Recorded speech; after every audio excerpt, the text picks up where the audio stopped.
Yo, what is going on, everybody? Welcome back to Blitz Sports Media. We got a special episode for you guys going over the head coaching carousel, specifically Ben Johnson landing with the Chicago Bears. And we got our co-host here, Brady Penn. I'm Ryan Linkletter, and we are on the Blitz angle today. Brady, it's been months now. Some guy named Ryan Linkletter has been on Ben Johnson to the Bears for quite some time. And as of late, I've said it's either Mike McCarthy or Ben Johnson. And I've been still thinking Ben Johnson's going to be the primary candidate. What do you know? Ben Johnson lands with the Bears. Unfortunately for the Raiders fans that were grilling me, he is going to be a Bear. Brady, what are your initial thoughts on the big move? Yeah, I really thought that there was a chance that Johnson could end up in Vegas. I thought it was truly 50-50 between Chicago and Vegas, and who knows how close Vegas really was, what kind of pitch Brady and company really gave Ben Johnson, and how much consideration he gave. He is the only one that really knows that, to tell you the truth. But I think that this is a big swing for Ben Johnson. It's the either best or second best job that he could have gotten, depending on your takes of Caleb Williams and Drake May, how much cap space matters to you between the Bears and Patriots. I think those are the two best openings, and I think both these teams ended up with the two best candidates from this cycle, Ben Johnson and Mike Vrabel. I don't know what your take is on that, but that's how I feel. And with Ben Johnson, it's all going to be about Caleb Williams. This is going to be a Caleb Williams development project, and I think that Ben Johnson will have at least until year 4 of Caleb Williams because, I mean, unless Caleb is just a complete disaster, which I don't think any of us are anticipating except the casuals and the haters that don't like that Caleb paints his nails. I think this is really exciting. I think this gives DJ Moore definitely a lot more motivation than we saw this past year with the horrible play calling they have. DJ Moore seemed checked out by about midway through the season, and I think this is going to really open things up for Rome Odunze. I think Keenan Allen is not going to be with them next year. I think they're going to find somebody else to man that slot position, maybe even draft a guy. But this is very exciting for the Bears' offensive line. I'll be interested to see how Johnson wants to approach building the trenches up because obviously the offensive line is a weakness for the Bears. We'll see if he wants a more dynamic tight end than Cole Kmet with the usage he had of Sam Laporta. And I mentioned the slot guy. I am really interested to see who takes on that Amon-Ra St. Brown role. I think it could be Rome Odunze. I know he has worked well as an X in his college career, and we saw some flashes this year, but I would not be surprised if Ben Johnson turns Caleb Williams into a heavy play action guy and has Rome Odunze in that Amon-Ra role on the inside. You know, he's a tall, strong receiver, and he has good hands. So I could see that 100% being a match there, but it's exciting. The NFC North had a really good regular season, but especially with Johnson departing from the division winner, the Lions, who are probably also losing Aaron Glenn, things could be open here in the next year or two. I mean, we don't know what the Packers are going to be. We know LaFleur is great. Jury's still out on Jordan Love. And then the Vikings, who knows what their quarterback plan is for next year. So I think this is a high risk, high reward move in the sense that if Ben Johnson is tied to Caleb Williams and Caleb Williams does end up not panning out or is labeled a bust, it might be a long time before Johnson gets another job. I personally don't think that's how it's going to go, but that's the truth. You take this headline job in a big city with this hyped up number one pick and it goes wrong, it won't be good for you, but I am excited to see how it unfolds. Yeah, I mean, like I mentioned before, this was the landing spot all along. Sorry, Raiders fans. Sorry, other teams that were interested in Ben Johnson. I feel like this has been a decision made up in Ben Johnson's mind for a few weeks, maybe even more than a few weeks, maybe a few months. He was going to Chicago.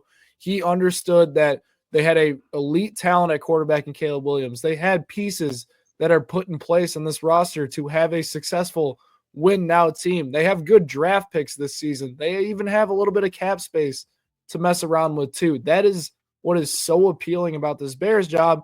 And now you add a guy that had 3 straight top 5 offenses, turned Jared Goff into an above average quarterback. Obviously, throughout his time in Detroit, they've only added more weapons to the offense. In his first year, it was Jamal Williams, DeAndre Swift. Now you got Monty and Jahmyr Gibbs. Like, they've always upgraded throughout their time in Detroit, and that offense become more and more dominant. So don't just think Ben Johnson's this 1 or 2 year wonder. He's been doing this for some time. He's been the main shift in why the Detroit Lions have absolutely changed gears over the last few seasons. Now, what I will say with Johnson is he's got to tie himself to a nice defensive coordinator, and it looks like they're going with Dennis Allen from the Saints. I like that. I think that's good. I do. I think it's a good hire. Allen's produced some really good defenses Obviously, not this year for the Saints. They had a tough roster to be able to do that with.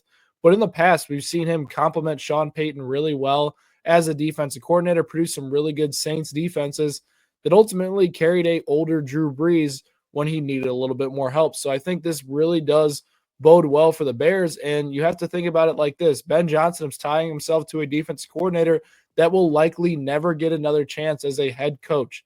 And that is a great thing for longevity and continuity for this Bears team that desperately needs a head coach and a defensive coordinator to be there for more than 2 seasons. They haven't had that in a long time. And you mentioned, right, Ben Johnson is tying himself to Caleb Williams, right?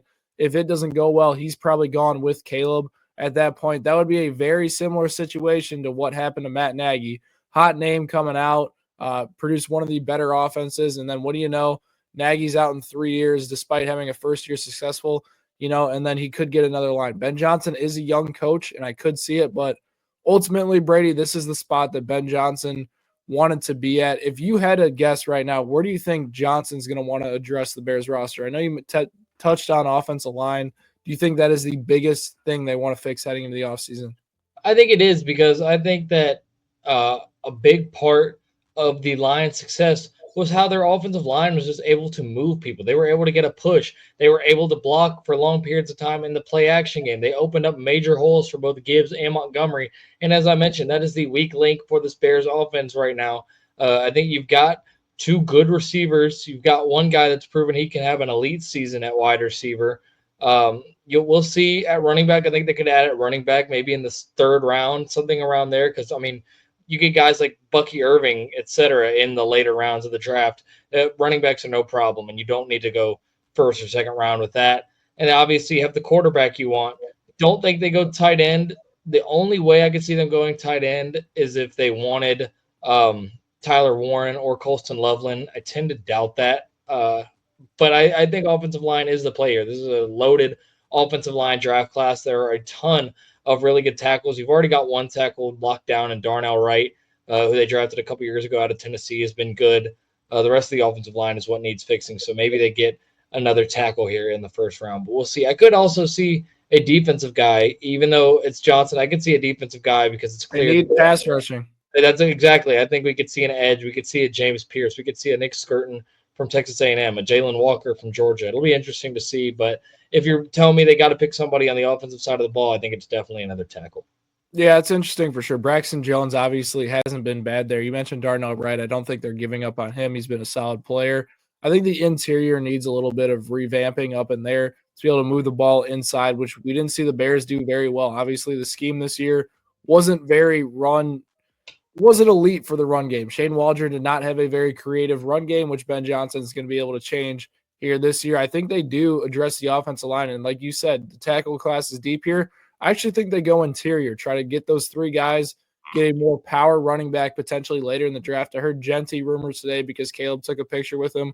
I don't think that'd be a good value for them. Bad value. I was about to say. Pretty bad value for them. I do think they'll probably snatch a guy later in the draft, potentially go look at a guy in free agency who could fill like a David Montgomery type role for Ben Johnson. DeAndre Swift has been that third down role in Ben Johnson's offense before, and I do think Swift could be better in limited touches in this offense. So I think they find a nice complement at halfback. I think they get a better interior offensive line. And obviously, Keenan Allen is likely gone during free agency. I do expect them to go at a wide receiver. The one position I don't think they're going to touch is tight end. I think with Cole Kmet's contract extension, they're probably locked in for him.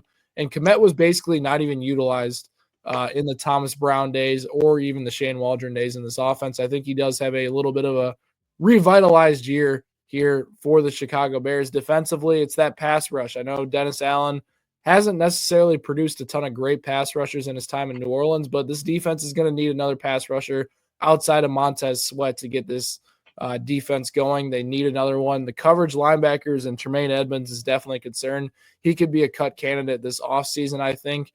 Cornerbacks, obviously Jalen Johnson's great. Could go for a cornerback too here. I think the defense is close. They showed a lot of promise when Eberflus was their coach. When Eberflus left, there was no scheme to complement these guys. So I do think the defense is in place for success, and the offense is some pieces away, but I do think Ben Johnson is going to be able to mold this team. A name that I am watching for the Chicago Bears is Trey Smith. If the Chiefs let Trey Smith walk this offseason, which I don't think they're going to. Trey Smith will be a name that Ryan Poles will be very interested in. I think the Titans will be interested in as well. That New could be England. New England too. I think he's going to have a hefty market, and the Chiefs are going to have to pay a pretty penny to keep him. So it'll be interesting there. Let's talk about Ryan Poles, though, real quick, Brady. So obviously he's coming over. His next head coach, he's got Caleb. This is second quarterback here. Brady, what are you thinking with Poles? Is his leash short if they have a bad season this year? I think so. I mean, if you have this kind of talented roster, you have a new coach coming in who has his own vision, and you have another 5-6 win year, yeah, I think he could definitely be on the outs. And I don't know who they would replace him with. I don't know if they would just let Ben Johnson become a de facto GM at that point and pull a Belichick. We would have to see, but I do think definitely I wouldn't call it a hot seat because I expect them to improve immediately. I mean, we saw the Bears lose too many close games due to coaching malpractice. I think that Ben Johnson easily makes this team a 7-8 game win floor to me. But I think that if they do have another year like this season, the Poles could be out. And you mentioned the running back position. I'm just looking at some of these available running backs this offseason. He's on the older side, but he was really effective this year. Do we think Aaron Jones could continue his NFC North tour with the Packers, Vikings, and then the Bears? I think that could be interesting. You've got Najee Harris, who, despite being ineffective at times, is still only going to be 27 years old. You got A.J. Dillon coming off a big injury. I think Javonte Williams is an interesting name here. Looking down the list, Alexander Madison, almost 27 years old. And then you got a couple other guys, Ty Johnson, third down back, like you mentioned in that role. So it'll be interesting for sure how they address that position. That just stood out to me, and I wanted to check the list of free agents on the market. Yeah, for sure. It's definitely going to be interesting there. Let's talk about the domino effect here. Obviously, with Ben Johnson, Vrabel landing now, we're starting to get some more clarity on how it's going to shake out. Obviously, the Raiders were a hot name here. Brady, what are the domino effects of the Ben Johnson move?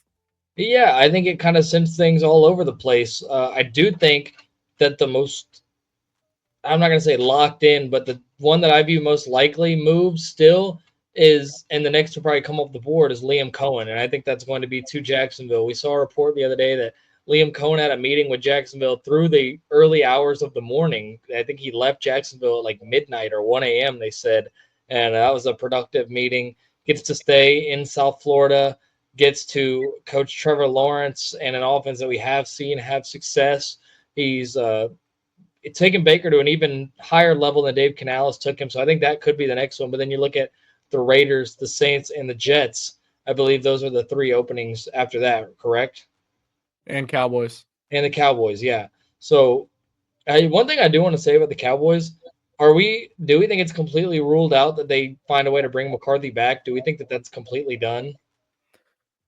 See, I thought about this. They basically said you could go talk to other teams, basically. They let his contract expire. And the main reason that it did expire is they didn't offer him a multi-year deal. They offered him a short contract. And who knows? McCarthy might not like what's out there for him. He might take another one-year deal. It's interesting to see because you think about it, you got the Saints not in a great position going forward. The Jets, it's either win now with Rodgers and Devontae, run that back, or likely a rebuild without a quarterback. You got the Raiders. Not a great situation. I keep mentioning that they don't have a quarterback in place in a really tough division. They have a lot of cap space, though, to make something happen. And then who's the last team? We said the Saints, Cowboys, Raiders, and Jets. And the Jets. Yeah, and then the Jaguars, I think it is going to be wind up being Liam Cohen. So I think if you're McCarthy, right, Cowboys going back there for a one-year deal doesn't sound horrible. I don't know. He could, in reality, take a year off potentially, which would be interesting for sure. But I don't necessarily think that with McCarthy, he's not getting any younger. I think the Cowboys roster still would want Mike McCarthy back, but I don't know if the bridge is burned or not. It would be interesting to see. Hey, you want to know, just thinking about if he took a year off, I'm trying to think of what jobs could become available next year. I'm gonna call my shot here because I haven't liked this head coach really since he became the head coach. I think an attractive job that could open up next offseason, just spitballing here, is the Tampa Bay Buccaneers job. I think Todd Bowles, if they have another lose in the wild card or don't win the South, obviously you got the Falcons building with Penix. You got the Panthers who are going to try and put pieces around Bryce Young. The Saints are probably not going to be in competition there, but another if they give an 8, 9, 7 to 10 year, I could see Bowles being out of there because I mean he's a defensive guy. It's been the offensive coordinators carrying for the last 2 years with Canales and Liam Cohen. Defense has been pretty subpar over the last 2 years. But what's interesting here with the Raiders, the favorite now that Ben Johnson's gone is Pete Carroll. And do we think there is something there? Do we think Pete Carroll, who's like 70 years old, could come back and coach the Raiders? After that, it's Glenn and Brian Flores. That might be the best coach division I think we've ever seen. If Pete Carroll goes to Las Vegas, you got what? It would be really good. That's like 4 elite coaches at that point. You got 4 Super Bowl rings, and you have, I want to say 5 Super Bowl rings. Sorry, you probably have 8 to 10 Super Bowl appearances. That's crazy in one division with 4 different coaches. The thing with Pete Carroll going to Las Vegas, though, right? This seems like a 2-year type of thing for Las Vegas. A bridge coach. Yeah. I mean, is Pete Carroll really going to take a bridge coach? I think if you're Pete Carroll, the most enticing job of the ones left is Dallas and then the New York Jets job versus the Raiders job. Personally, I think if you're Pete Carroll, why not tie yourself to Aaron Rodgers potentially in his last year there? I think Pete Carroll would be a guy that signs up for that and says, I'm old. Rodgers is old. Let's see if we can make something happen 1 year, right? That would be interesting for sure. I think with Dallas, obviously, there's pieces in place to be successful. With Las Vegas, you get to mold your team, right? But is it worth molding your team without a probably high quarterback in the draft this offseason to go face Mahomes twice, to go face Herbert twice, to go face Knicks twice? I don't buy that. And then the hardest job is the New Orleans Saints. Brady, this team's an absolute mess right now. They have so many veterans that have hefty cap hits. They're not the same team. This team's 2 years away from being able to just tear the whole roster down, and they have a ton of dead cap coming too. Yeah, I think the Saints is going to be Aaron Glenn. Aaron Glenn played for this team. He also played for the Jets, and he played for the Cowboys. It's interesting. He played for 3 of these teams that have openings, but I just feel like that's where he's going to end up. They have shown that they went with Dennis Allen, who is the defensive guy. Their identity has really been the defense over the last few years, and it's not an attractive destination for an offensive coach. I mean, Liam Cohen's not going to want to go there. I don't think Joe Brady's going to want to go there. I don't think Cliff Kingsbury would go there, but maybe. I think Aaron Glenn is going to be the Saints coach. So how about we do this? Let's put where we think each who we think's taking each opening. We both said Jacksonville, Liam Cohen. I've got Aaron Glenn of the Saints. What do you think of New Orleans? New Orleans? It's Joe Brady. You think so? You think he's leaving Buffalo in a year where he can get it's close. I think it's close to where he used to coach, and I think there's some. It is. I think it's interesting. I know we're hearing too. He's coached in Carolina. The thing is that before Aaron Glenn and Ben Johnson were eliminated, right? We heard teams that they weren't necessarily linked to, right? And they shifted teams. With Joe Brady, it's been super quiet. We haven't heard any teams specifically becoming a front runner. That could mean Brady's already potentially made up his mind, or a team's made up their mind and said Joe Brady's our number 1 candidate. So it's interesting. Until then, this could depend on what happens this weekend. I mean, if the Bills were to keep playing, you could see a team get impatient. You never know. If they lose this weekend, then he's available instantly. So I think that could play a factor also. So who's going to Dallas? Who is going to Dallas? You know, it's weird. The front runner apparently is Brian Schottenheimer, who we really haven't talked about. You know who I would like to see go there if Dion is a pipe dream? Is Cliff Kingsbury. I think we could see Kingsbury go there, work with Dak and CD, and it could be similar. Jaden Daniels, obviously more mobile, younger, more dynamic and exciting, but Dak Prescott, people are forgetting because he's injured. Like, this is a top 3 quarterback in the NFC. Last year, statistically, was the best quarterback in the NFC. CD Lamb is even better than Terry McLaurin. We saw Cliff cook with Jaden Daniels and Terry McLaurin. I think that we could see the Dallas offense get back to how they were in years past with Dak and CD, especially if they add Ashton Genty, if they add a wide receiver 2 in the offseason. And even though I don't like this guy to be a wide receiver 1 big-time trade candidate, I think that the Cowboys should look into Deebo Samuel, if I'm being honest with you. Interesting. I think the Cowboys are going to get Mike McCarthy back for a 1-year deal. That's what I think is going to wind up happening. That's what I was asking, like what you thought the chances were on that, because I think that's also not out of the question. I'm saying if they hire a new guy. I think at this point, if McCarthy does not, like, the jobs aren't ideal for McCarthy right now, I think it could wind up being Dallas. Let's talk about New York. Who do you think is going to New York? Who do I think? I think they should go with Brian Flores. He's a young guy. He's a defensive guy. I like Flores there. Out of the guy, I mean, I'm just doing process of elimination here. I've got Glenn going to the Saints. Otherwise, I think he could go to the Jets, but I've got him with the Saints. So I could see Brian Flores. I I think a good hire would be Spags, but I don't know if Spags is going to take that job with the questions offensively, with the questions for the quarterback future.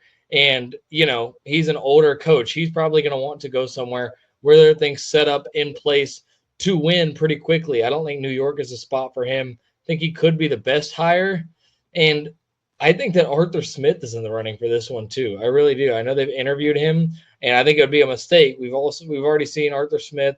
It was a debacle with him as a head coach in Atlanta. But I don't know. The Jets is that's the most cloudy one to me. I'm not sure who the favorite is for that one at this moment. Let me check that out real quick while you give your answer.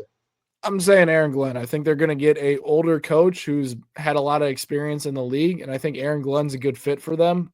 I think you mentioned some older. I think they're looking for a guy that has been around the league or has head coaching experience. I'm going to go Aaron Glenn here as a guy that lands there. I'll talk about Las Vegas real quick, who I think ends up there. I think we're going to get a interesting candidate that nobody expects that ends up in Las Vegas. I think we get potentially here, Brady, dare I say, Cliff Kingsbury.